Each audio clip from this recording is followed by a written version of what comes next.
échu. Et depuis qu'il y a les retrouvailles d'ailleurs entre Macky et Wade, on a comme l'impression peut-être que vous êtes maintenant plus avenant et vous faites preuve peut-être de beaucoup plus de mansuétude et de tolérance vis-à-vis de Macky Sall que vous l'avez été il y a très longtemps. Il n'y a pas très longtemps. Donc, le problème, encore une fois, ça nous ramène à la classe politique. Pouvoir comme opposition, qui doivent être suffisamment responsables.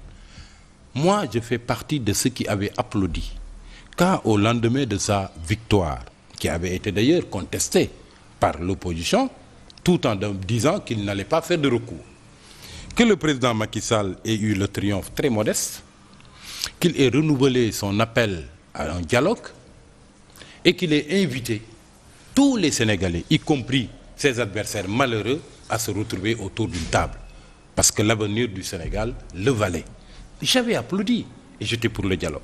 Bien qu'il y avait certains qui pensaient, certains observateurs, qui pensaient que c'était peut-être une manière de sa part de rouler encore l'opposition dans la farine.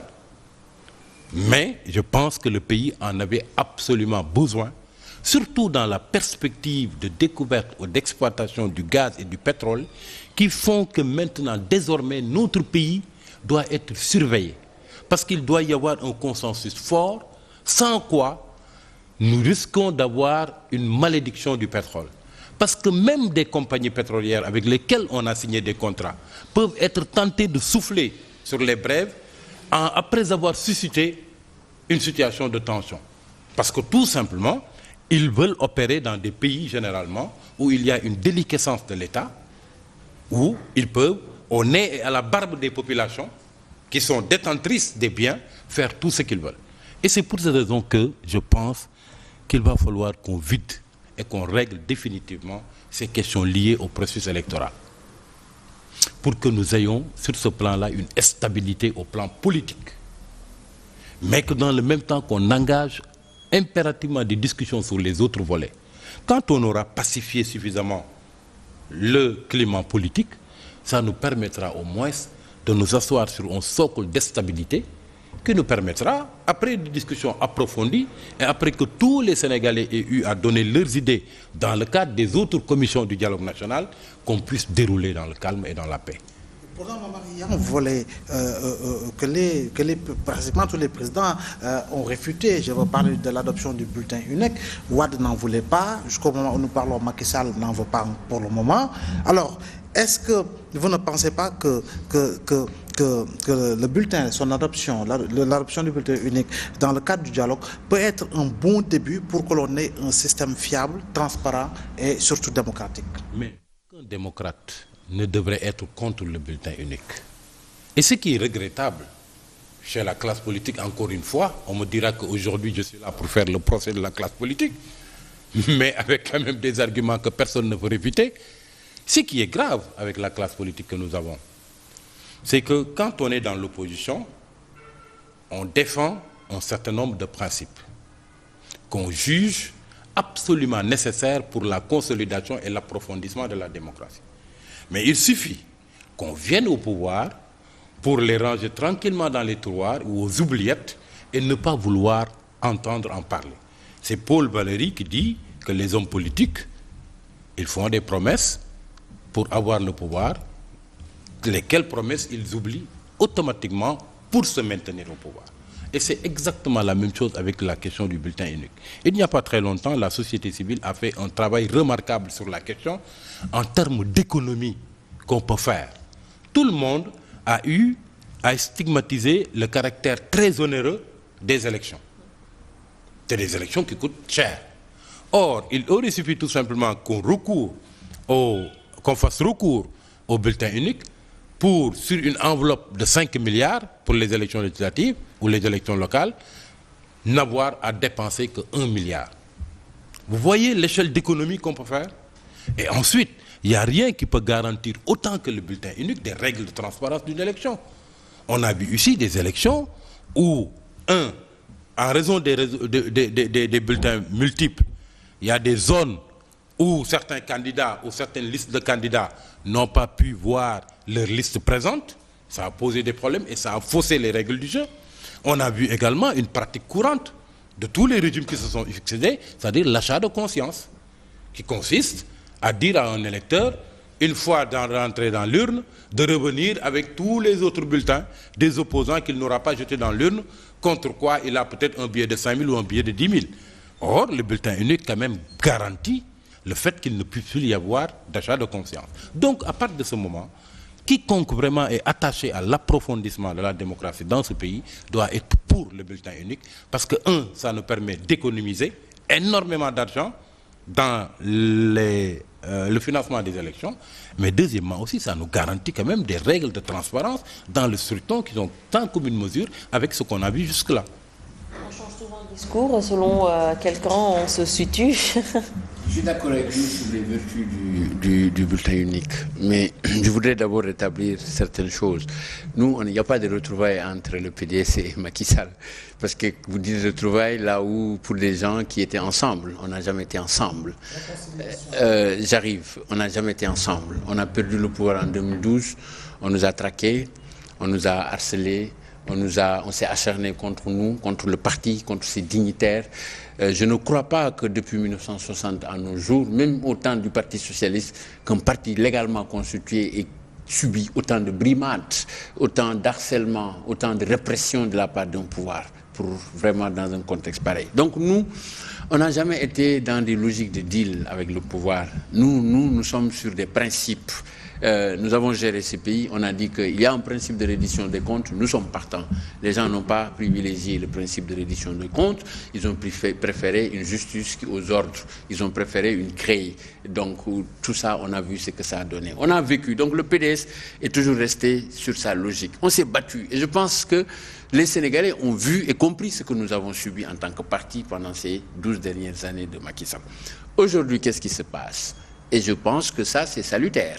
Quand deux présidents de la République, un ancien président et un président actuel, se retrouvent pour avoir été pendant 7 ans en distance, sans se parler, pour une démocratie comme le Sénégal, à la demande du khalife général des Mourides, qui s'est déployé lui-même pour demander à ce que la paix puisse revenir, je pense que ça, nous devons nous tous applaudir de demain et s'en tenir à ça. Mais parler de retrouvailles présentement, moi, ne me paraît pas la chose la plus commode. La deuxième chose, c'est que nous sommes restés constants. Vous savez, entre Macky Sall, le président Macky Sall et Abdoulaye Wade, je dis qu'il y a forcément, il doit y avoir un retour à la normale. C'est un retour à la normale, parce que ce qui s'est passé pendant ces 12 dernières années, en tant que des Sénégalais, c'était de la normalité. Ils ne se parlent pas. C'est des présidents qu'on a payés, qui ont géré la destinée des Sénégalais. Donc ils doivent pouvoir se parler. Si Macky Sall veut faire la paix dans certains pays, pourquoi pas ne pas le faire d'abord chez lui? Et je pense que c'est ce qui est d'abord ce qui a été fait, et c'est salutaire. Exact. Maintenant, cela ne dit pas que le PDS valide tout ou cautionne tout. Nous sommes restés constants sur les principes. Nous avons toujours dénoncé le management du processus électoral par le pouvoir. Nous avons toujours dénoncé la gestion de la justice dans ce pays. Et ça, je pense que c'est des combats sur lesquels nous sommes restés cohérents. Maintenant, il faut que les gens nous épargnent un peu. Parce que nous, je peux te le dire en Wolof, nous, le PDS. C'est-à-dire que nous, on est seuls, on n'a pas peur d'être seuls. Quand on a perdu le pouvoir, c'est très difficile, on est resté seuls. Des gens sont venus nous trouver, là où nous sommes, pour dire que nous allons faire une opposition. On a fait une opposition avec ces gens-là. Nous nous sommes battus sur la base de principes, sur ce que nous pouvons faire, jusqu'à ce que ces gens-là ont, à un moment donné, pris leurs responsabilités et fait ce qu'ils veulent faire. Donc nous, je pense que c'est de notre droit, c'est de notre responsabilité, à un moment donné, de revoir quand même notre feuille de route, de redéfinir nos objectifs et de redimensionner nos ambitions. Et c'est dans ça que nous sommes. Mais ce que nous avons toujours dit de Macky Sall, c'est ce que nous continuerons à dire tant qu'il continue à faire ça. Donc, à ce niveau, il n'y a pas de problème. Maintenant, tout ce que nous demandons est très simple. Nous pensons qu'aujourd'hui, il y a 2 problèmes majeurs au Sénégal. C'est un problème de gouvernance démocratique, où les droits des citoyens sont bâillonnés, ne sont pas respectés, ne sont pas garantis. Aujourd'hui, nous sommes dans une insécurité Parce que l'insécurité, c'est quoi? C'est qu'aujourd'hui, en 2019, il y a au Sénégal une cour qui dort, qui peut demain être réveillée, qui ne respectera pas la présomption d'innocence, qui ne respectera pas le principe du double degré de juridiction, qui peut se permettre d'appeler Momar Diong ou Lamine Ba ou Laïmbo, tout simplement pour lui demander votre costume, vous l'avez acheté où? Donnez-moi la preuve. Vous comprenez? C'est ça l'insécurité. L'insécurité, c'est aujourd'hui que nous soyons dans une société où aujourd'hui des actes notariés peuvent faire l'objet de remises en question. Vous comprenez? Donc, c'est ça la gravité. Maintenant, l'autre problème du Sénégal, c'est un problème de développement, c'est un problème d'ordre économique. Et les choix économiques de ce gouvernement, les dispositions et projets qu'ils sont en train de vendre aux Sénégalais ne sont pas des projets ou des opportunités viables. Parce que tout simplement, c'est de l'argent qu'on jette par la fenêtre. Vous regardez au moment où les commerçants de Kédougou, de Tambacounda peinent à trouver un moyen de transport pour déplacer leur production de Tambacounda à Dakar, on nous parle d'un train qui coûte plus de 1000 milliards, qui va quitter Dakar pour s'arrêter à Diamniadio, et que le Sénégal se glorifie comme étant une réalisation. C'est ça les vrais problèmes de développement auxquels l'emploi des jeunes, la santé. Vous voyez ce qui se passe dans la rue avec la circulation. Ce ne sont que des symptômes du sous-développement. Et nous pensons qu'aujourd'hui, nous pouvons faire plus, nous pouvons faire mieux. Il suffit tout simplement de créer les conditions pour que les talents, pour que les intelligences politiques se mettent en valeur, pour que les Sénégalais puissent comprendre que, effectivement, il y a des Sénégalais hommes politiques qui sont capables de changer la donne. Il y a des politiques qui sont capables de changer le cours des choses. Parce que quand Wade parlait de nos relations avec la France, beaucoup de gens ne pensaient pas. On les a renvoyés.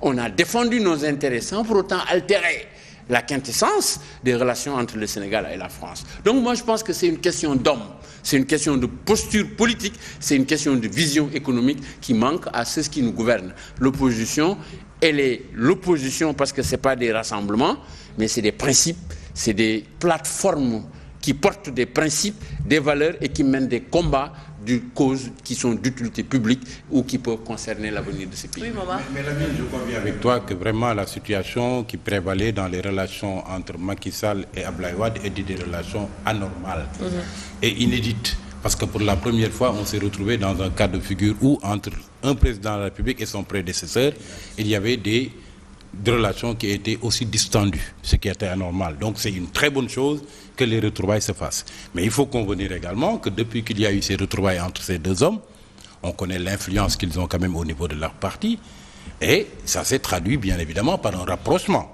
Et c'est tellement vrai que le Parti démocratique sénégalais, qui avait tourné le dos au dialogue national, n'a pas manqué de désigner de nouveaux représentants au niveau de la commission cellulaire pour le dialogue national, en lieu et place de Oumar Sarr qui y était au nom du PDS. Mais c'est une très bonne chose. Mais pourvu que le PDS reste sur une ligne qu'on lui a toujours connue, et que cette ligne, c'est quoi? Le PDS est pour beaucoup dans tous les acquis démocratiques que Abdoulaye Wade a pu permettre au Sénégal de faire en 26 ans d'opposition. C'est du mérite du président Abdoulaye Wade. C'est également du grand mérite du président Abdoulaye Wade d'avoir géré le pays pendant 12 ans et, quoi qu'on puisse dire, d'avoir créé les conditions où il y a eu puis une alternance démocratique qui s'est faite. C'est la première fois qu'on voyait quelqu'un quand même qui laissait la possibilité à quelqu'un qui avait été son Sherpa, une fois qu'il était tombé en grâce, de créer un parti, de faire le tour du pays pour battre campagne et de se retrouver face à lui et de le battre à une élection. Ça,